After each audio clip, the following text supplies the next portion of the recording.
Bonjour, bonjour à tous. J'espère que vous allez bien et que vous m'entendez. N'hésitez pas à me dire si ce n'est pas le cas.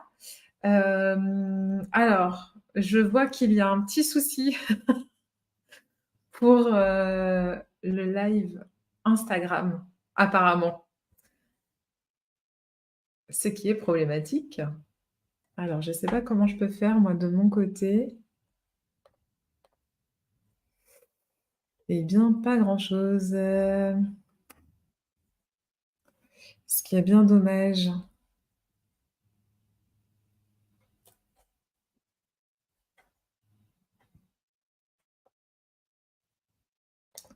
Alors, est-ce que je vais pouvoir j'essaye quelque chose. Bonjour Scarnat. Donc oui, en attendant, n'hésitez pas à intervenir sur le chat, à faire un petit coucou, à me dire comment ça va, d'où vous venez. J'essaye juste de résoudre ce petit problème technique en espérant que ça fonctionne. Et puis, bah, sinon, tant pis, on commencera quand même. Alors, ah, ça y est, j'ai l'impression que ça fonctionne. C'est parfait. Ça y est, problème technique résolu. C'est génial. Donc en plus d'être naturopathe, on fait aussi dans la technique. C'est super. Bon, en tout cas, j'espère que tout le monde va bien, ceux qui sont présents, ceux qui nous regarderont en replay aussi. Ce soir, on se retrouve pour parler encore une fois d'un thème que j'aime vraiment beaucoup, et parce qu'il y a tellement de choses à dire. Alors, aujourd'hui, évidemment, on va avoir qu'1 heure encore une fois, mais en tout cas, il y a énormément de merci Mandy, il y a énormément de choses à dire. Tout fonctionne bien. Ah bien non, j'ai encore, je viens d'avoir une notification. Nous rencontrons des difficultés dans l'envoi du stream vers Instagram. Donc j'ai essayé de relancer, ça avait l'air de marcher et là ça ne marche pas. Bonjour Rachid. Et ah bon, je sais pas. Là, par rapport à Instagram, je ne sais pas. Donc bon, en tout cas, on sera présent sur Facebook et sur YouTube ce soir et puis on verra peut-être pour, gérer ça ensuite. Voilà, je vais pas pouvoir tout faire en même temps par contre, parce que même si en naturopathie, on essaye de faire de la technique, faire les 2 en même temps, ça va être un petit peu plus compliqué. Donc par rapport à ce sujet, j'aurais vraiment énormément de choses à vous dire. J'ai été très contente bonjour Déborah. J'ai été très contente de voir que ça avait eu beaucoup de succès parce que c'est un thème qu'on voit énormément et que vous verrez aussi beaucoup en cabinet si jamais vous décidez de vous former à la naturopathie et de vous installer, ou bien un thème qui peut vraiment vous concerner en fait parce que la thyroïde, c'est une glande qui intervient dans énormément de choses. C'est une toute petite glande, mais elle joue un rôle absolument central dans notre équilibre émotionnel, dans le bon fonctionnement de notre corps aussi.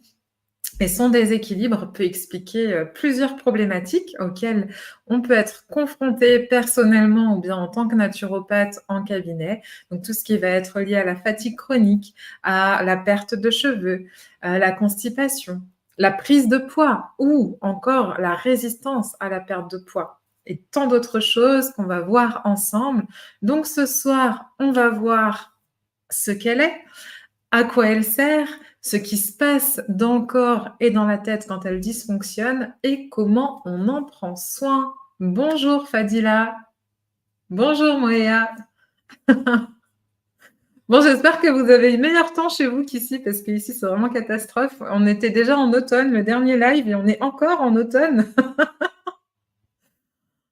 Aujourd'hui, Jean-Michel nous dit bonsoir, super sujet, mais je ne pourrai le regarder qu'en différé. Merci beaucoup Jean-Michel pour ton petit mot quand même.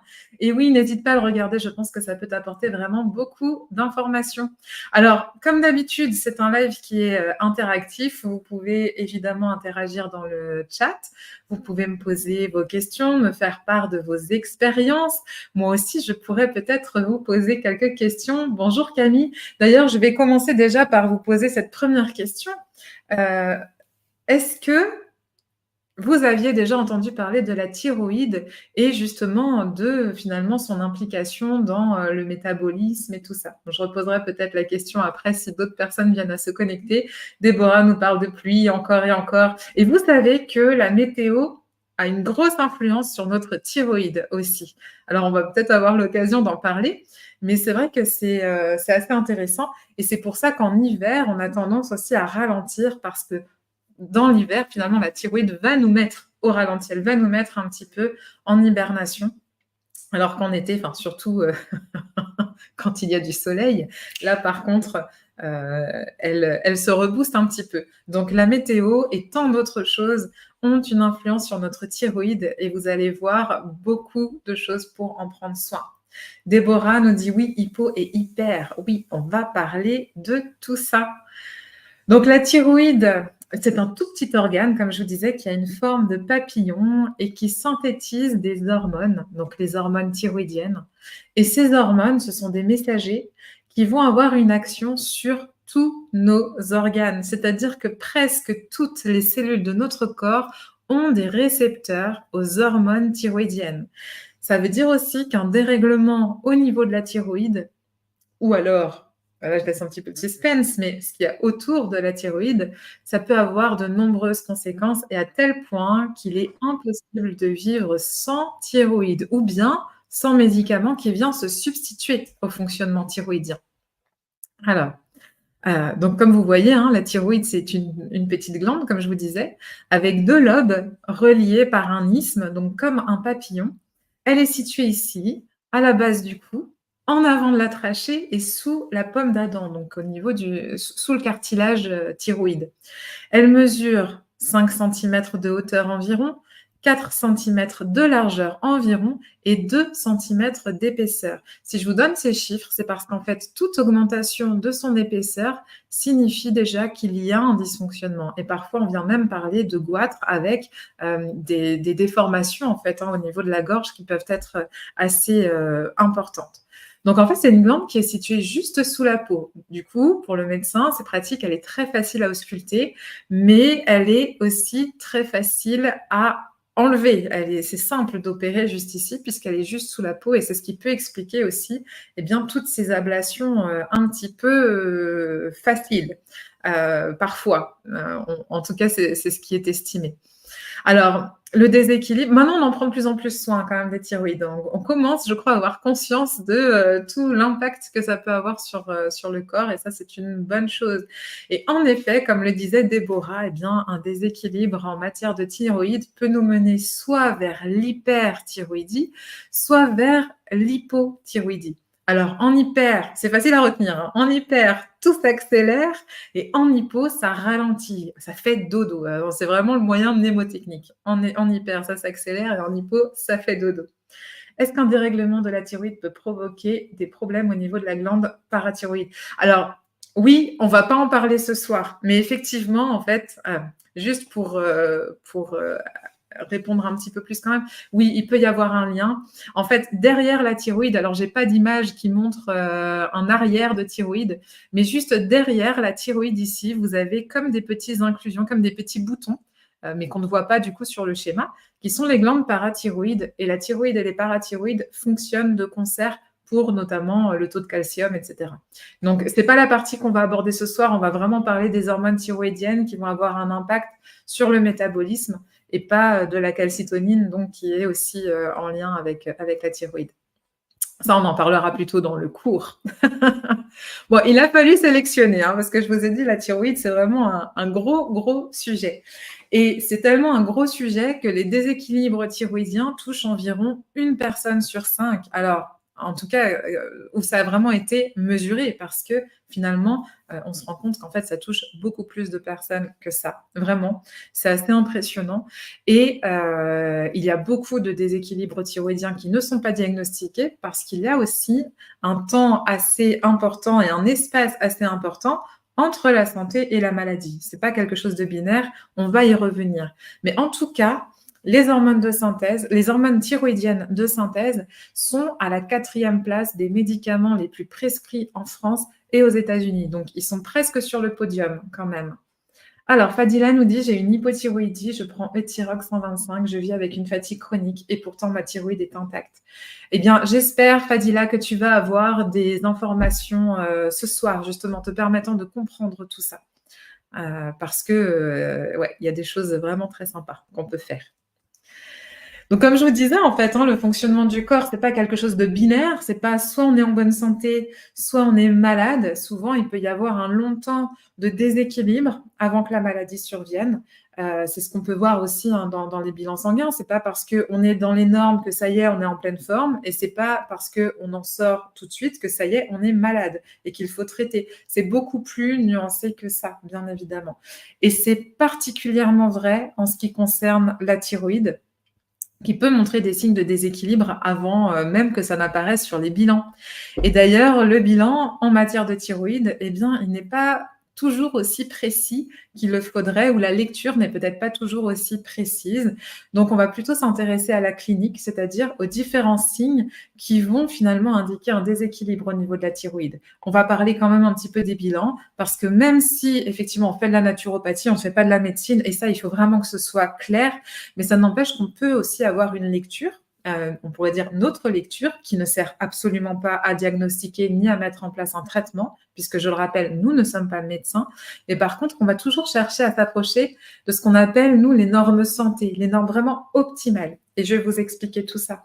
Donc ici, vous voyez là sur ce schéma, alors je ne sais pas si ça apparaît très bien sur votre écran. En tout cas, rassurez-vous, vous aurez le replay, vous aurez également le PDF donc de présentation avec tous les schémas, toutes les petites écritures, etc. Vous pouvez prendre des captures d'écran, bien évidemment. Et donc ici, on voit que les signes d'un déséquilibre thyroïdien, déjà, tout ce qu'on peut dire, c'est que c'est hyper varié. Donc c'est vraiment très diversifié. Bien sûr, on n'est pas obligé de cocher toutes les cases, mais en tout cas, quand il y a plusieurs critères, ça nous invite quand même à nous poser quelques questions, et ça vaut le coup de s'en occuper. Alors d'ailleurs, ça peut être intéressant, peut-être que vous souhaitez partager avec nous ou pas, il n'y a aucune obligation, mais si vous souhaitez nous dire parmi ces critères si certains justement vous correspondent personnellement, ou en tout cas vous posez la question, même si vous ne partagez pas la réponse, parce qu'il n'y a pas d'obligation de parler de tout ça, mais vous pouvez vous poser la question parmi tous ces signes, est-ce que vous en ressentez quelques-uns? Alors principalement, quand il y a une fatigue thyroïdienne, on va aussi avoir une fatigue qui peut être chronique, et notamment dès le matin, au réveil, même après une bonne nuit de sommeil. Et on peut aussi avoir des coups de pompe dans la journée. La fatigue thyroïdienne, sa grosse caractéristique, c'est la difficulté en fait à prendre de l'élan, la difficulté à passer à l'action. C'est pour ça qu'elle se manifeste plutôt le matin, que le soir on peut être un petit peu plus en forme, contrairement à d'autres déséquilibres à d'autres niveaux. Mais là, c'est vraiment la fatigue, ouais, le côté starter quoi, qui manque. C'est un petit peu la fatigue du lundi matin, mais pas que le lundi matin. C'est tous les matins et à chaque fois qu'on doit faire quelque chose. C'est-à-dire que, imaginez, vous êtes confortablement installé dans votre canapé, et là, vous vous dites: «Waouh, il faut que j'aille prendre ma douche», et en fait, il vous faut presque une préparation mentale pour ça, une préparation psychologique, et vous dites: «Oh non, la flemme». Alors, ça peut être aussi lié à une fatigue de fin de journée parce que voilà, il y a eu beaucoup d'activités, et cetera. Mais c'est vraiment ce côté, ouais, difficulté à passer à l'action, ou alors pour aller courir ou pour faire toute autre activité. Mais par contre, une fois qu'on est lancé, eh bien, ça va mieux. Et ça, c'est très, très thyroïdien. Et c'est pour ça aussi qu'on se sent souvent plus en forme le soir que le matin. À travers ce signe, ce qui est intéressant, c'est qu'on voit que le fait de se mettre en mouvement, ça participe aussi à la vitalité. Et ça, c'est hyper important quand on a une fatigue thyroïdienne aussi, c'est justement de se remettre en mouvement. Un autre signe qui est très présent, c'est le lien avec le poids. C'est-à-dire que quand on a une fatigue thyroïdienne, il y a une forme d'injustice au niveau du poids, c'est-à-dire qu'on prend du poids très facilement. Et on peut voir certaines personnes qui ne prennent pas 1 gramme en s'enfilant des paquets de chips, je sais quoi moi, des gâteaux apéro, que sais-je, tout ce qui va être junk food, et puis d'autres qui vont grossir en mangeant de la salade.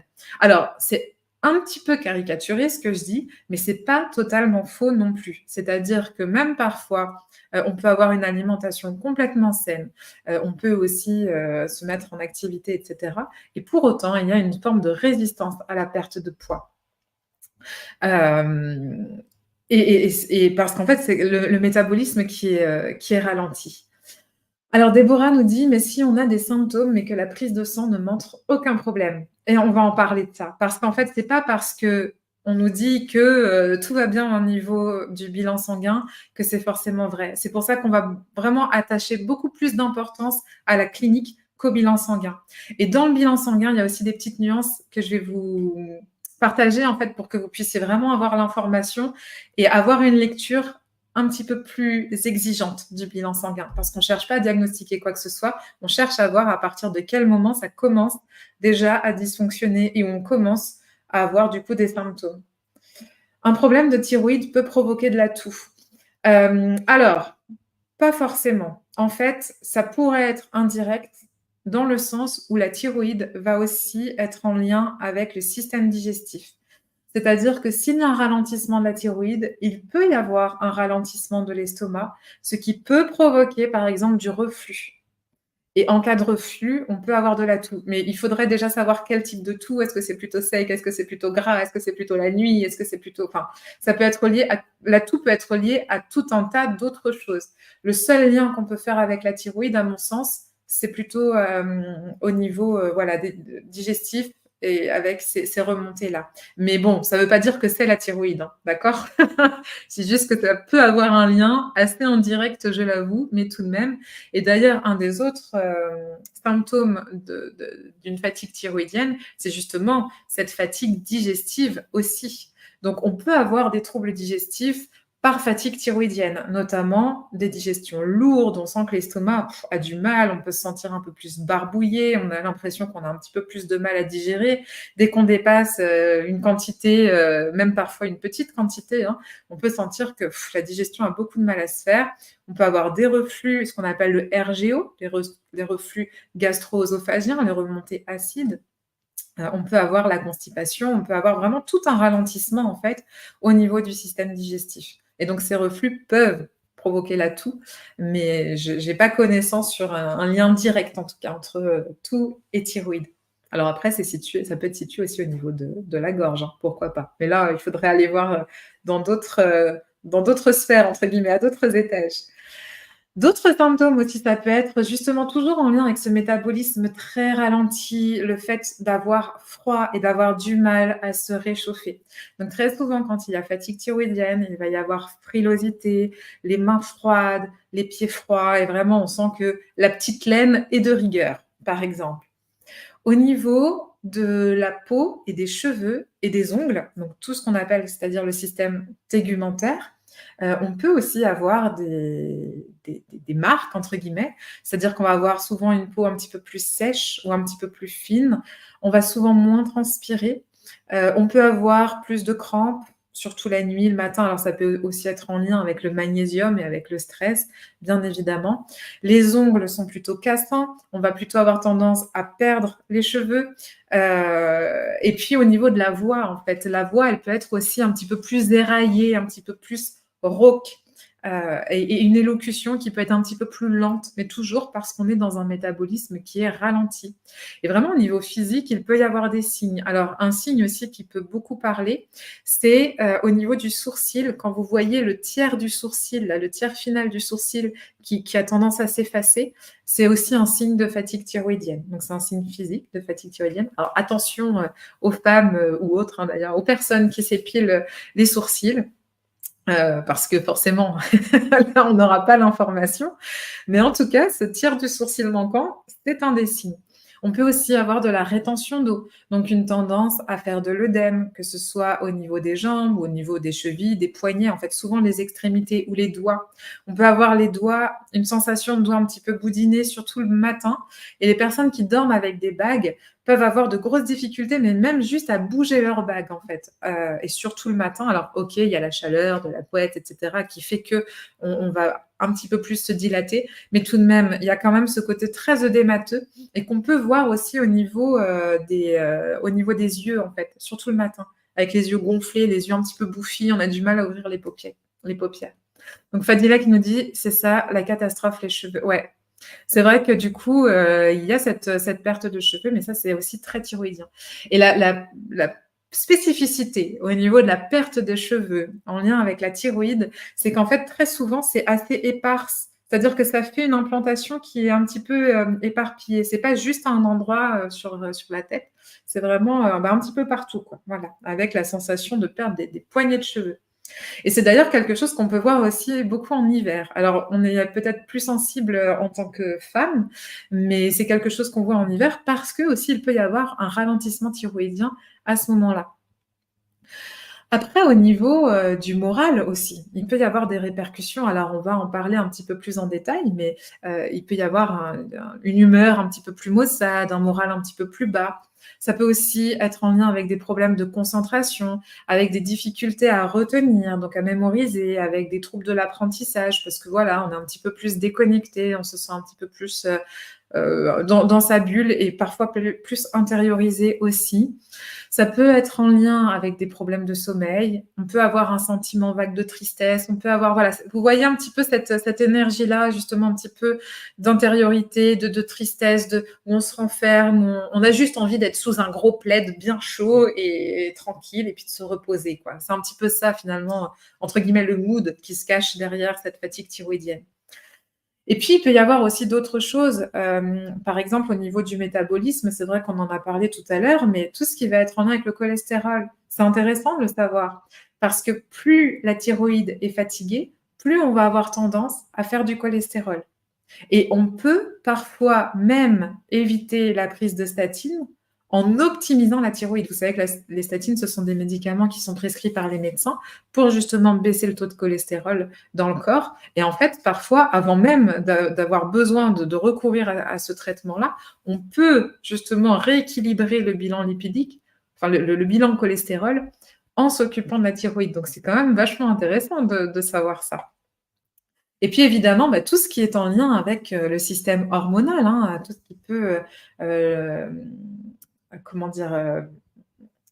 En fait, le système hormonal, c'est un système qui est super complexe, où tout interagit avec tout et le cholestérol est aussi en lien avec le système hormonal. C'est-à-dire qu'on a besoin de cholestérol pour synthétiser certaines hormones et ce qu'on appelle les hormones stéroïdiennes et donc il y a vraiment une implication aussi entre tous ces facteurs-là.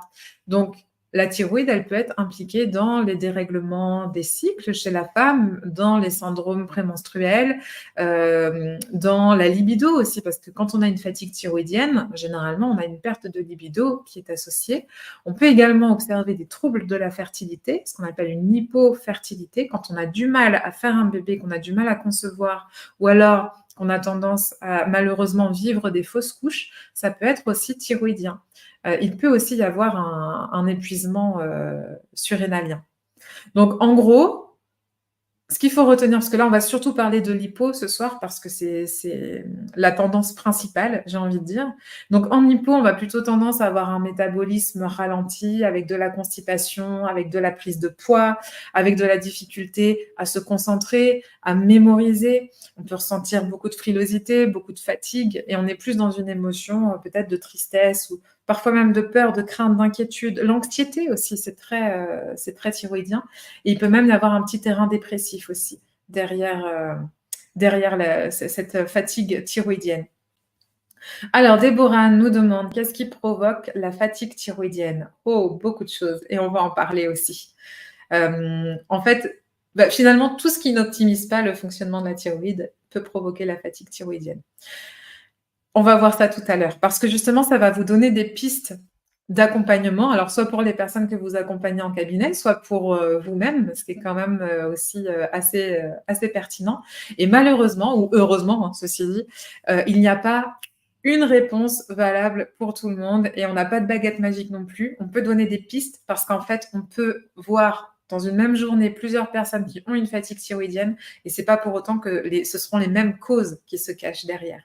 Donc c'est pour ça que c'est important d'avoir un petit peu tout en tête. Comme ça permet vraiment d'avoir un accompagnement personnalisé, précis et qui convienne véritablement à chacun. C'est ça qui est intéressant.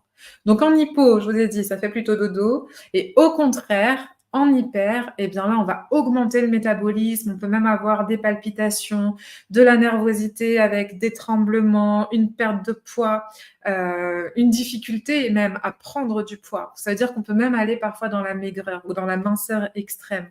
En fait, en hyper, on va avoir un métabolisme très, très accéléré, on va brûler les sucres, on va brûler les graisses, mais on va aussi brûler les muscles et c'est ce qui va souvent entraîner une difficulté à prendre du poids.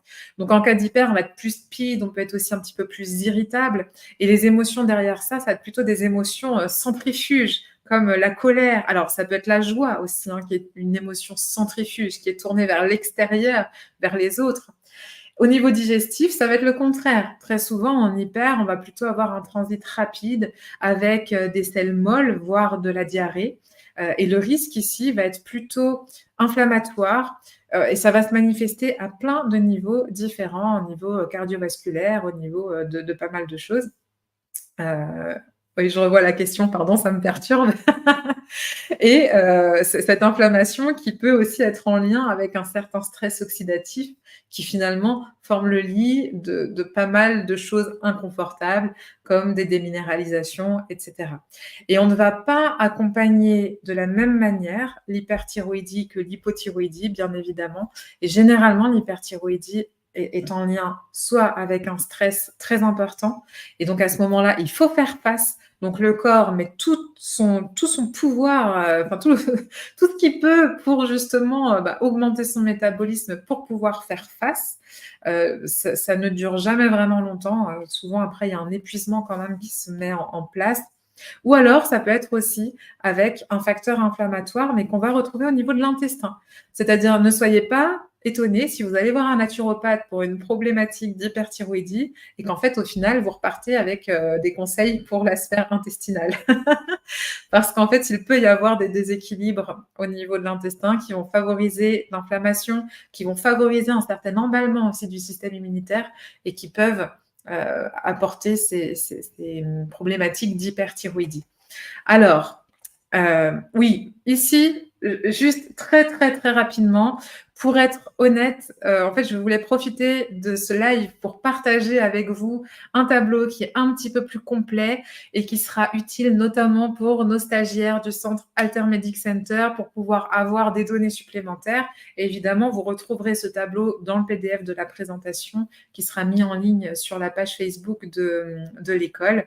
Vous pouvez bien sûr réaliser une capture d'écran si besoin. Mais voilà, ça permet d'avoir un panel un petit peu plus complet pour nos étudiants. Alors, je ne vais pas vous embêter avec ça ce soir. Je crois qu'il me manque une diapo. Oh, c'est fort dommage. Je ne la vois pas.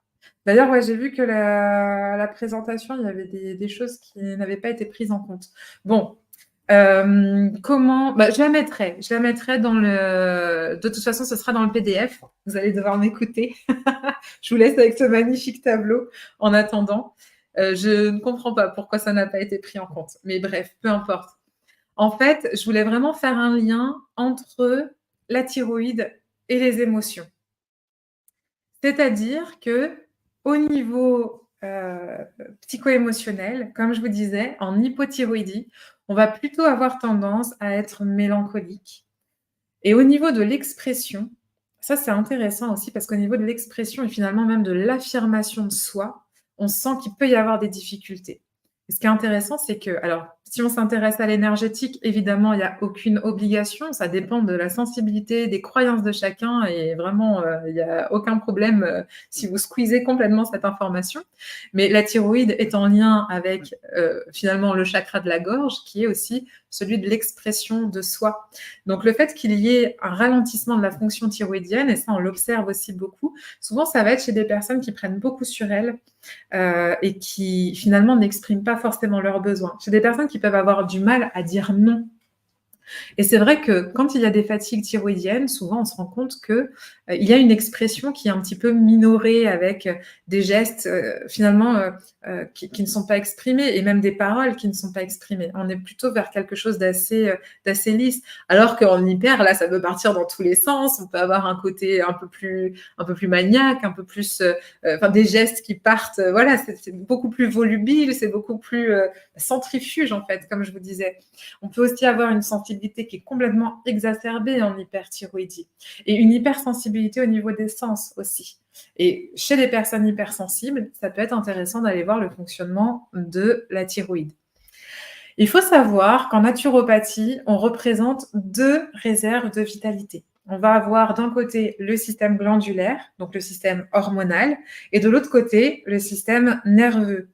Ce sont ces 2 systèmes qui vont nous permettre de réagir, de nous adapter, de nous réguler, de nous réparer, etc. Et en fait, la thyroïde, c'est la glande de la vitalité. Plus elle est active, plus la vitalité augmente. En tout cas, plus on se sent dynamique. Et plus elle est en hypofonctionnement, eh bien, plus on se sent fatigué, plus on se sent raplapla, quoi. C'est un petit peu comme si on avait activé le mode économie d'énergie, économie de batterie. Donc, on a plus de mal forcément à passer à l'action et à mettre des choses en place. Et la thyroïde, c'est ce que j'ai commencé à vous dire en parlant de la météo, qui est un sujet qui nous obsède presque tous en ce moment. La thyroïde, c'est la glande de l'adaptation. Donc, elle est sensible à tout ce qui nous entoure. Elle est sensible à la météo, à tout ce qui est variation climatique, à l'orage aussi, aux rayons UV, aux ondes sonores, finalement aux ondes tout court, tous les champs électromagnétiques aussi dans lesquels on baigne quotidiennement, en tout cas dans notre monde occidental moderne, vont avoir un impact aussi sur la thyroïde puisqu'elle est très sensible à ça. Elle ressent finalement un petit peu ce qui se passe dans notre environnement et elle va nous adapter en fonction. C'est vraiment la glande de l'adaptation. Et comme je vous le disais, donc elle est intimement liée à nos émotions. C'est pour ça que notre contexte émotionnel varie aussi en fonction du fonctionnement de la thyroïde. Et le stress et nos émotions vont aussi agir sur la fonction thyroïdienne. Donc, c'est intéressant de pouvoir faire ce lien-là. Je vous mettrai la diapo. Je suis désolée, je n'ai pas vérifié. Enfin, je ne sais pas ce qui s'est passé. J'ai vu qu'il y avait des petites modifications, comme si c'était une version antérieure, mais c'est très étrange. En tout cas, vous aurez une belle diapo avec les résumés des émotions, etc. et en lien avec la fonction thyroïdienne. Alors, Mini Mimita, bonjour, nous demande: est-ce que le bacille de Koch peut toucher la fonction de la thyroïde? En fait, tout ce qui est lié aux infections froides peut toucher la fonction de la thyroïde. Ça, on va l'évoquer aussi un petit peu. Et souvent, derrière les hypothyroïdies, notamment auto-immunes, ce qu'on appelle parfois les thyroïdites auto-immunes, ou bien les hypothyroïdies d'Hashimoto, les maladies d'Hashimoto, on va retrouver souvent, c'est pas le cas tout le temps, mais en tout cas, très fréquemment, on va retrouver une infection froide derrière. Et c'est souvent d'ailleurs le virus Epstein-Barr qui est responsable de la mononucléose. Donc, les personnes qui ont eu Epstein-Barr virus peuvent avoir plus tendance finalement à développer une hypothyroïdie, Hashimoto. Et donc, Fadila nous dit: je suis une hypersensible. C'est vrai. Bah, écoute, merci Fadila de partager avec nous et de confirmer aussi par ton expérience qu'effectivement, ce qu'on peut voir est assez fidèle à ce qui peut être ressenti. Bon, alors ça, je passe. C'est pareil, ce sera peut-être plutôt pour nos étudiants, nos stagiaires. On va voir de toute façon, je vais vous expliquer. N'ayez pas peur de ces schémas hyper compliqués. Mais alors là, ce qu'on va voir, je pense quand même que ça va vous plaire parce qu'il y a déjà eu des questions en plus à ce sujet dès le début du live, à savoir sur les bilans sanguins et pourquoi les bilans sanguins reviennent normaux alors qu'en fait, on peut avoir des signes cliniques. Et ça, c'est hyper intéressant. Donc, je vais vous demander un petit peu d'attention. Je vous dis, n'ayez pas peur, je vais vraiment tout vous expliquer. L'idée, c'est que vous puissiez vraiment comprendre et avoir les infos pour aussi pouvoir être responsable finalement de votre santé et être acteur de votre santé, ou bien pour nos stagiaires, qu'ils puissent au mieux accompagner les personnes qui viennent justement au cabinet. Et c'est vrai qu'en tant que naturopathe, eh bien, on va rencontrer souvent des personnes dont les médecins affirment qu'ils ne sont pas malades, malgré une multitude de symptômes, parce que les normes, parce que les valeurs, les bilans sanguins qui ont été réalisés reviennent avec des taux dans des valeurs normales. Et c'est vrai, il n'y a pas de maladie, et ça, enfin voilà, c'est une bonne nouvelle aussi. Mais ça ne veut pas dire pour autant que la santé est optimale et qu'il n'y a pas d'inconfort ou qu'il n'y a pas de déséquilibre. On ne doit pas nier la clinique. C'est-à-dire qu'en tant que naturopathe, en tout cas, on ne peut pas dire, bah non, votre bilan, il est OK, c'est dans les normes. Donc, tout ce qui est fatigue, frilosité, baisse de libido, constipation, bah en fait, non, c'est rien. Ou alors, même encore pire, c'est dans la tête. On ne peut pas faire ça parce qu'effectivement, de toute façon, on sait maintenant qu'il y a un lien. Et donc, c'est important de faire ce lien justement avec le bilan sanguin et de bien le comprendre pour pouvoir accompagner efficacement ces personnes qui sont concernées ou pour pouvoir s'accompagner soi-même aussi. Donc, on va apprendre un tout petit peu le fonctionnement du système hormonal. On ne va pas rentrer dans tout le détail du système hormonal, bien évidemment. Il nous faudrait au moins une semaine de live pour ça. Je pense que vous ne me supporterez plus à la fin, donc ce n'est pas le but.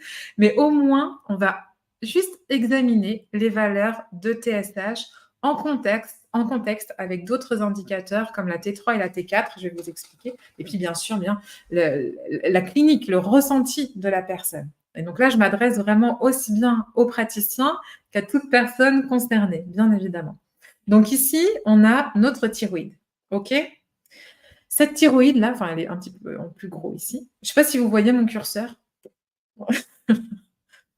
Parce qu'il ne faut pas hésiter à me dire, je vous montre la thyroïde là, mais si vous ne la voyez pas, je ne sais pas si je peux le montrer. Je crois que j'avais eu ce même... non, je ne sais pas. J'avais eu cette même question au live précédent. Bon, bref, vous voyez la thyroïde, elle a la petite glande en forme de papillon. Eh bien, elle, son job, c'est de sécréter des hormones thyroïdiennes. C'est pour ça qu'elle est là. Mais pour ça, elle a besoin qu'on lui dise de le faire. Donc, elle va recevoir des messages de la part de l'hypophyse, qui est donc juste au-dessus, qui va lui commander de synthétiser ces hormones. Ce message, c'est la TSH.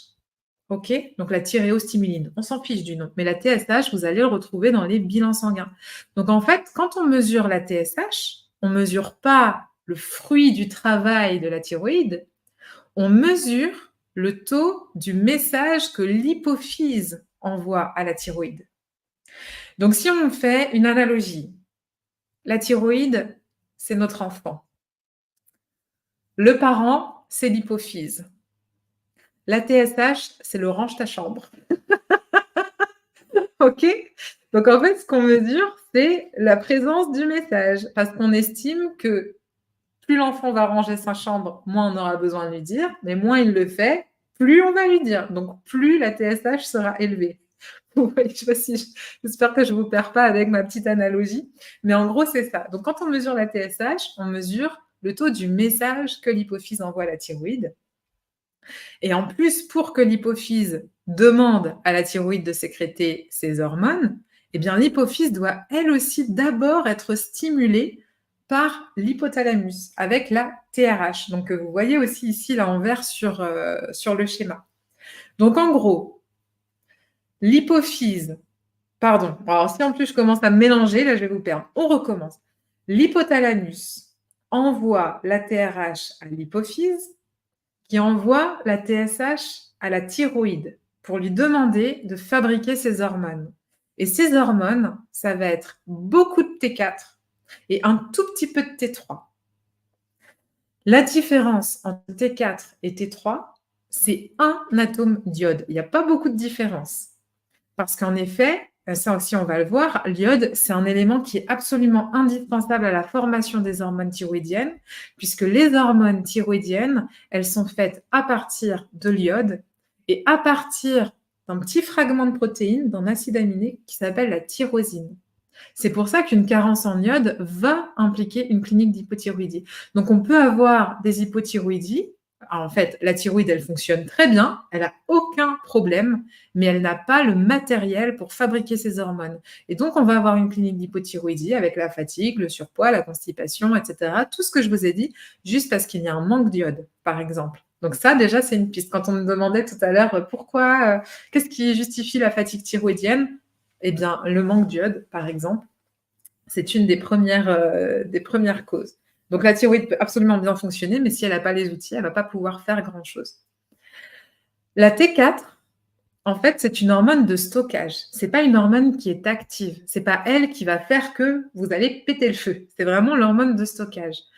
L'hormone qui est nécessaire au bon fonctionnement de l'organisme et à son métabolisme, c'est la T3. Et en fait, ce qui est intéressant, c'est que quand il y a suffisamment de T3, il y a ce qu'on appelle un petit rétrocontrôle. Là, vous voyez la petite flèche violette, là, ce qu'on appelle un rétrocontrôle négatif. C'est l'agent des travaux finis qui passe dans la chambre et qui se dit: OK, la chambre est rangée, donc je vais arrêter d'envoyer le message. C'est vraiment ça. C'est-à-dire que quand le corps dit: «C'est bon, j'ai assez de T3 qui circule», eh bien, il va demander à la thyroïde d'arrêter d'en fabriquer. Mais par contre, quand il n'y en a pas assez, là, il va se dire: «OK, TRH, TSH à fond, il faut en fabriquer». Et c'est pour ça que dans les bilans, plus la TSH est élevée, plus on estime qu'il faut insister auprès de la thyroïde et donc plus on estime qu'elle est fatiguée. Est-ce que ça va? Est-ce que c'est clair quand même, ce que j'ai essayé de vous raconter? Parce que c'est important justement d'avoir quand même cette petite notion-là, même si c'est un petit peu technique, mais pour bien comprendre ce qui se passe au niveau des bilans. Parce qu'en fait, en médecine, très souvent, le bilan thyroïdien, il va se résumer à la mesure de la TSH. C'est-à-dire qu'on ne va pas mesurer ni T4, ni T3. C'est très rare. On mesure d'abord la TSH, et si vraiment la TSH, ça va pas du tout, avec de la chance, on peut avoir peut-être T4, et si T4, ça va pas, avec de la chance, on peut parfois avoir T3. Donc parfois, on peut avoir des bilans un petit peu plus complets. Il ne faut pas non plus en vouloir à votre médecin. Hein. De toute façon, c'est lui qui a la clé pour prescrire les bilans thyroïdiens, ça c'est sûr. Et il se fait un petit peu taper sur les doigts aussi par la Sécu quand il prescrit trop de bilans. Donc voilà, hein, il faut prendre aussi en considération tout ça, même si pour nous, la thyroïde, c'est quand même hyper important, assez fondamental et qu'on aimerait avoir des bilans qui soient faits et complets, etc. Mais en tout cas, très souvent, le bilan de la thyroïde se résume à la TSH. Merci Coralie, merci Déborah pour vos retours sur le fait que c'était très clair. Ça me rassure parce que c'est vraiment pas évident à cerner ce truc-là. Et donc, les taux considérés comme corrects, alors ici, vous voyez par exemple à droite, là, j'ai barré parce que c'est pas des choses que c'est pas vrai pour nous, en naturopathie en tout cas. Donc, vous voyez qu'ici, la TSH, elle doit se situer quelque part entre 0,45 et 4,12. Selon les bilans, alors si vous avez des bilans, vous pouvez les ressortir, vous regardez. Selon les laboratoires, en fait, ces normes varient. Parfois, ça peut être 0,4 et 4, parfois, ça peut être 0,5 et 5, parfois, ça peut être 0,3 et 5,5. En fait, c'est un écart qui est énorme. Alors là, on ne s'en rend pas beaucoup compte parce qu'on est avec des petits chiffres, hein, 0,4, 4, etc. C'est assez petit. Mais en fait, là, c'est quand même un facteur 10 ou presque. C'est comme si on vous disait que votre poids de forme devait se situer entre 45 et 412 kilos. Voilà, pour vraiment vous faire justement une petite analogie. Souvent, quand on parle en termes de kilos, on s'en rend un petit peu plus compte. Donc, en fait, cet écart, il est énorme et vous comprenez que du coup, cette mesure, elle est peu fiable en fait. Alors, il y a tout un tas d'autres choses qui sont beaucoup plus techniques avec lesquelles je ne vais pas non plus vous ennuyer, qui fait qu'on peut avoir un taux de TSH bien dans les normes santé et pour autant, il peut quand même y avoir une fatigue thyroïdienne. Mais ça, je ne vais pas vous embêter avec ça. Là, vraiment, ce que je veux vous dire, c'est que si jamais vous avez un bilan et que vous voyez justement la fourchette, dites-vous que nous, on va aller un petit peu plus loin parce qu'en naturopathie, en micronutrition, on va aller plutôt chercher des normes santé qui sont plutôt entre, allez, 0,3 ou 0,4 et 1,3. Ça veut dire qu'on ne doit pas dépasser 130 kilos, si je reprends l'analogie. OK? Et en naturopathie, en tout cas dans ma pratique, j'ai tendance à déjà soutenir les personnes qui ont une TSH qui dépasse 1,8, surtout s'il y a des symptômes associés. Alors, excuse-moi, je ne sais plus qui m'a demandé tout à l'heure, j'ai plus le prénom en tête, pour le bilan thyroïdien qui revient normal, mais avec des signes pourtant. Déborah, c'était Déborah qui nous dit, mais si on a des symptômes, mais que la prise de sang ne montre aucun problème. Donc, à voir, reprends la prise de sang, regarde où tu te situes sur cette prise de sang. Et puis là, je vous ai mis un petit schéma un petit peu rigolo où, effectivement, si on est vraiment...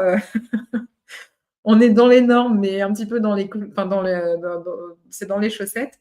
on va nous dire: «Bah, tout va bien en fait, hein, votre test est normal et tout va bien», alors que vous, vous êtes au bout du rouleau. Donc 0,72, alors en termes de TSH, ça semblerait pas mal, mais c'est ce que je disais tout à l'heure. Alors là, par contre, c'est plus technique. Quand la TSH est bonne, mais qu'il y a des symptômes, ça peut venir aussi, d'autres choses.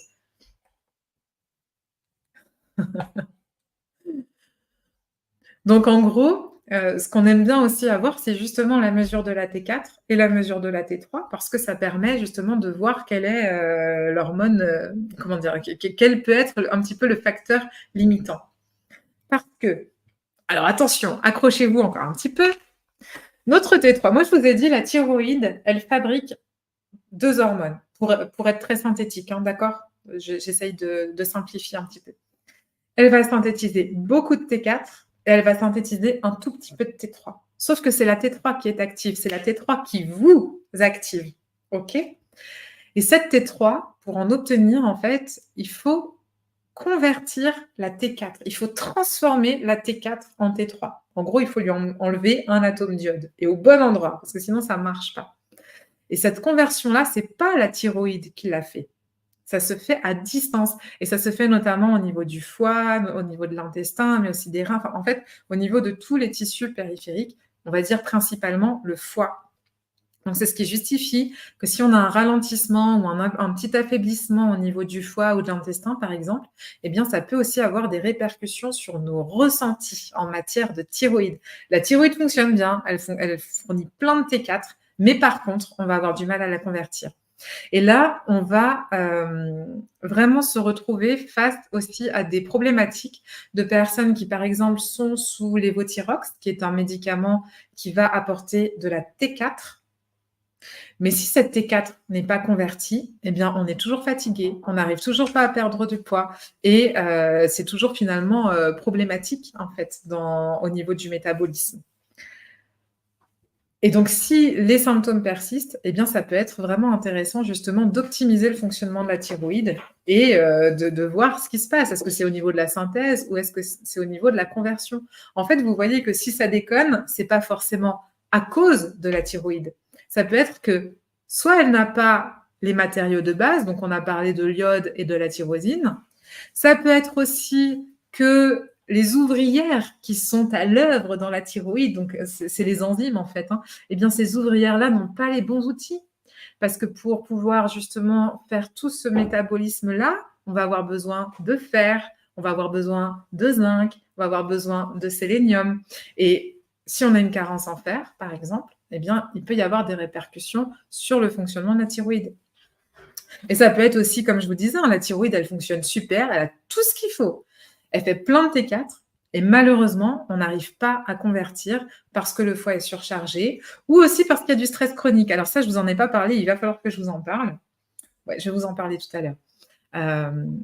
Ou alors ça peut être même encore pire, c'est-à-dire que tout se passe bien, la thyroïde fait plein de T4, tout est bien converti en T3. Donc là, on a plein de T3 dans le sang. On a même des super bilans sanguins. On est super content. Mais on a toujours une clinique d'hypothyroïdie. Et qu'est-ce qui se passe alors? Eh bien, en fait, là, ça peut venir des récepteurs aux hormones thyroïdiennes qu'on va retrouver au niveau de chacune de nos cellules. Je vous ai dit, toutes nos cellules ont des récepteurs aux hormones thyroïdiennes. Mais si ces récepteurs-là, ils sont un petit peu fatigués aussi, l'hormone thyroïdienne, elle passe à côté et il ne se passe rien.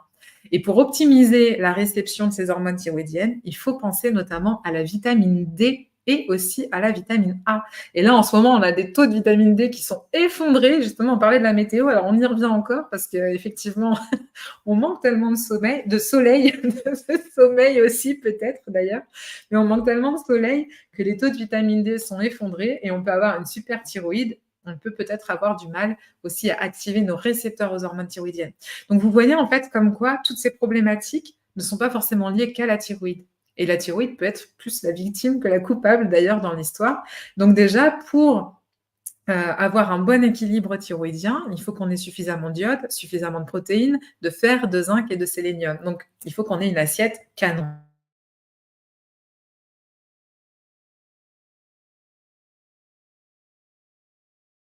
De la thyroïde ne se résume pas à la thyroïde elle-même. Il y a aussi une autre composante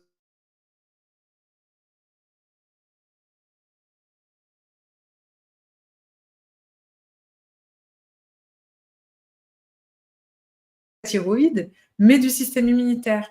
Donc, en d'autres termes, Hashimoto, c'est pas un trouble thyroïdien à proprement parler, c'est une maladie immunitaire.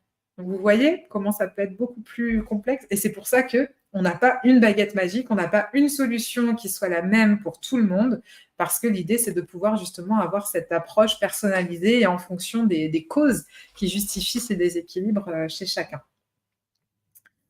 Alors, si on a une hypotrophie de la glande, moins de 3 centimètres carrés, donc les normes restent les mêmes. Alors, les normes pour indiquer un bon fonctionnement, mais là, c'est quelque chose aussi de particulier. Il faudrait vraiment voir à la clinique, pourquoi la glande d'ailleurs, est hypotrophiée aussi.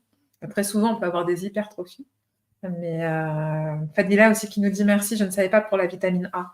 En fait, c'est pour, activer les récepteurs au niveau, cellulaire et au niveau, du noyau aussi de la cellule. Parce qu'en fait, l'hormone thyroïdienne, elle va délivrer un message, heu, j'ai pas envie de vous perdre, mais en fait, chaque cellule, heu, fait plein de choses dans notre corps, vraiment plein, plein de choses et un de ses jobs, c'est de fabriquer des protéines pour, notre structure, on pourra aussi faire un live sur les protéines parce que franchement, ça vaut le coup, il y a vraiment beaucoup de choses à dire. Mais les protéines, bah, tout notre système immunitaire repose sur des protéines, toute notre structure repose sur des protéines. On est fait à 1/3 de collagène, le collagène, c'est une protéine, par exemple. Tout notre fonctionnement en fait repose sur des protéines et donc les hormones thyroïdiennes, elles vont rentrer dans la cellule, elles vont venir se fixer sur le noyau et lui dire: «Toi, grâce à ton ADN, tu vas synthétiser telle et telle protéine» et puis là, hop, on a une notice qui sort du noyau et on a la petite usine qui commence à fabriquer les protéines. C'est juste incroyable comment est fait le corps humain et voilà, bon bref, il y a vraiment beaucoup de choses à dire sur le corps humain, mais et la vitamine A, en fait, elle aide justement à cette, à cette réception au niveau de la cellule et au niveau du noyau de la cellule. Alors, les causes d'hypothyroïdie, nous y sommes. Donc, qu'est-ce qui vient déséquilibrer la thyroïde? Alors, ça peut être lié à plusieurs facteurs. Je vous ai dit, hein, l'auto-immunité, c'est-à-dire quand l'organisme lui-même va fabriquer des anticorps contre la thyroïde, par exemple dans la maladie d'Hashimoto. Ce qui est intéressant, c'est qu'on s'est rendu compte alors j'ai pas mis l'étude, c'est dommage, mais il y avait une étude justement qui avait montré que le gluten avait un impact absolument significatif dans ces formes, d'auto-immunité, par rapport à la thyroïde, aussi bien en hyper qu'en hypo. Et on serait plutôt je suis pas forcément pour, enlever un groupe d'aliments, bien sûr, mais en tout cas, si on pouvait limiter au maximum des sources de gluten ou à la limite garder un bon pain au levain sans gluten ajouté, des choses comme ça peut être très intéressant pour favoriser la régulation immunitaire et éviter d'aller, attaquer la thyroïde. Puisque là, dans ces cas-là, le système immunitaire s'en prend à la thyroïde. Et puis encore une fois, c'est-à-dire que la vitamine D, on la présente souvent comme une vitamine qui vient,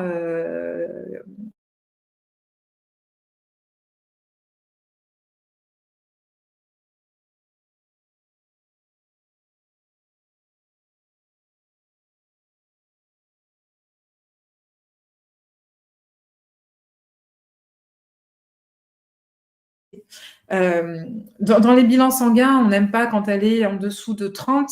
Pour nous, il faudrait qu'elle soit autour de 60. Voilà, pour vous donner un petit peu un ordre d'idée aussi en termes de normes santé, quoi. Je vous ai parlé aussi tout à l'heure des infections froides. Alors, en fait, les hypothyroïdies, et notamment d'Hashimoto, peuvent être liées à des antécédents de mononucléose avec la présence de ce fameux virus qui s'appelle Epstein-Barr virus et qui a d'ailleurs été mis en cause dans un syndrome qu'on appelle le syndrome de fatigue chronique, le SFC. Il y a eu une émission d'ailleurs sur Arte, bon, il y a quelques mois déjà à propos de ce SFC parce qu'il y avait quand même plusieurs personnes qui souffraient de fatigue chronique et qui n'arrivaient pas à comprendre pourquoi. Donc des chercheurs et des médecins se sont intéressés à ce sujet et visiblement Epstein-Barr est un virus qui se cache derrière pas mal d'affections, notamment ces fatigues chroniques qui peuvent être en lien évidemment avec des hypothyroïdies. Mais on a aussi trouvé son rôle dans la survenue de certains cancers, etc. Donc c'est un virus finalement à prendre au sérieux et donc c'est important de maintenir aussi une immunité au top justement pour pouvoir se préserver de tout ça. Autre chose qui peut déclencher aussi une auto-immunité, ce sont les perturbateurs endocriniens. Alors, je vais vous expliquer quand même, parce que là, c'est pareil, on est un petit peu dans un bain de perturbateurs endocriniens. C'est assez difficile de s'en préserver. On peut faire des choses pour s'en préserver le plus possible, bien évidemment, mais il faut que je vous explique une petite chose pour que vous puissiez bien comprendre ça. Je vous ai dit, l'iode, tout à l'heure, est indispensable au fonctionnement de la thyroïde, puisqu'on va fabriquer les hormones avec l'iode. Et l'iode, donc, c'est un halogène, comme les chlorures, comme les bromures, comme les fluorures. Et pourtant, nous sommes entourés de ces substances qui sont donc des perturbateurs endocriniens. Et le principe d'un halogène, c'est d'être très volatile. C'est pour ça qu'on sent très fort l'odeur du chlore quand on rentre dans une piscine municipale, par exemple.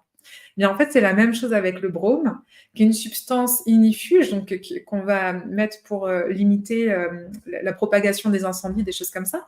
Donc, on en asperge tous les tissus de la maison, donc les rideaux, les tapis, le canapé, les matelas. C'est pour ça d'ailleurs qu'on dort jamais aussi bien quand on a un nouveau matelas, parce que de toute façon, la thyroïde, elle est...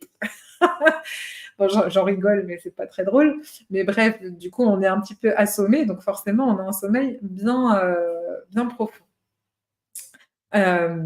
Et donc l'iode est aussi très volatile, tout comme ses composés. Donc c'est ce que je vous disais, si vous avez votre super sachet d'algues ou votre petite salière d'ouverte, eh bien elle va s'enfuir. Ah non, c'était peut-être pas à vous que je disais, j'ai fait un coaching avec une stagiaire tout à l'heure, c'était à elle que j'expliquais. Donc non, c'était pas à vous. Je commence à radoter sur certains trucs. Donc, l'iode est très volatile. Donc, attention si vous ouvrez votre salière ou si vous ouvrez votre sachet d'algues parce qu'elle va partir. Et le problème avec les perturbateurs endocriniens que je vous ai cités, eh bien, c'est qu'on va aussi les inhaler et ils vont prendre la place de l'iode pour la thyroïde.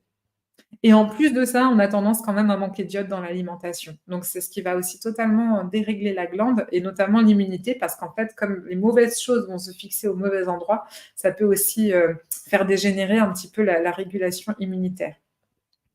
Alors, je parlais de l'iode aussi en cas de carence, mais même en cas d'excès, hein, on peut aussi avoir des problèmes, notamment à la suite des images de contraste, par exemple, ou de l'ingestion de médicaments qui contiennent de l'iode, et ça peut générer une hypothyroïdie.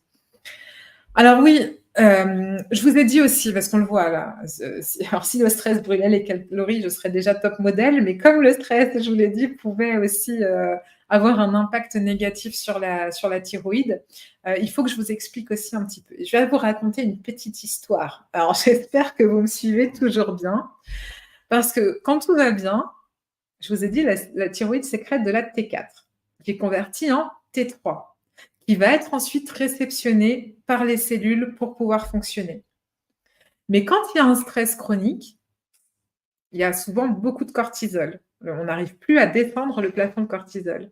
Et sous l'effet du cortisol, T4 ne se convertit pas en T3, mais elle va se convertir en une autre hormone qu'on appelle T3 reverse ou RT3. Je vous ai dit tout à l'heure que pour passer de T4 à T3, il fallait enlever un atome d'iode au bon endroit. Et bien là, en fait, c'est dans un autre endroit qu'il est enlevé. Et du coup, ça vient complètement changer la nature de l'hormone. Cette T3 reverse, c'est comme une lettre blanche qui ne contient aucun message, mais qui vient se fixer sur les récepteurs des T3 et qui leur pique la place. Alors pourquoi la nature a prévu ça? Parce que bon, elle fait pas ça de manière juste pour nous embêter, hein. Parce qu'en fait, dans la nature, les seules situations où on connaît un stress chronique, c'est la blessure, la maladie ou la famine.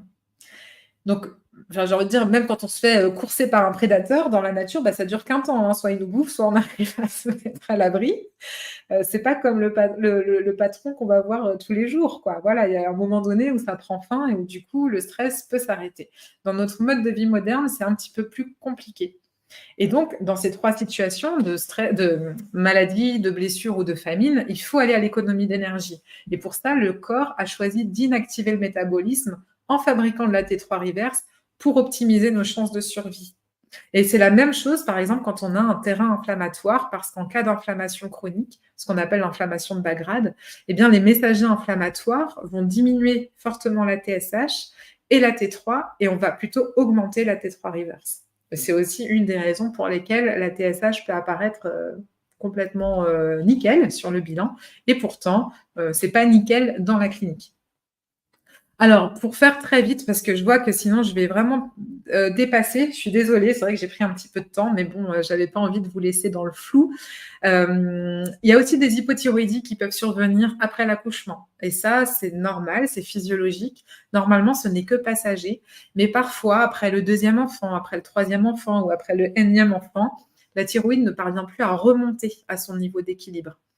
On peut aussi avoir une fatigue thyroïdienne à cause d'une glycémie qui est perturbée et alors là, je vous encourage vraiment à ce qu'on fasse aussi un live à ce sujet parce que la glycémie, il y a énormément de choses à dire.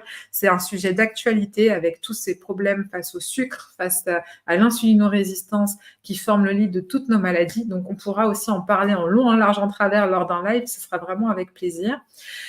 D'autres causes, on peut avoir les dysbioses intestinales, donc les déséquilibres du microbiote intestinal, de la flore intestinale, par exemple. Et puis, comme je vous le disais, des carences en vitamines et en minéraux, dont le fer. Alors, bien évidemment, il ne s'agit pas du fer à repasser comme ma petite blague sur la diapo, mais il s'agit vraiment de cet outil, de ce cofacteur qui va servir aux ouvrières qui vont travailler pour la thyroïde.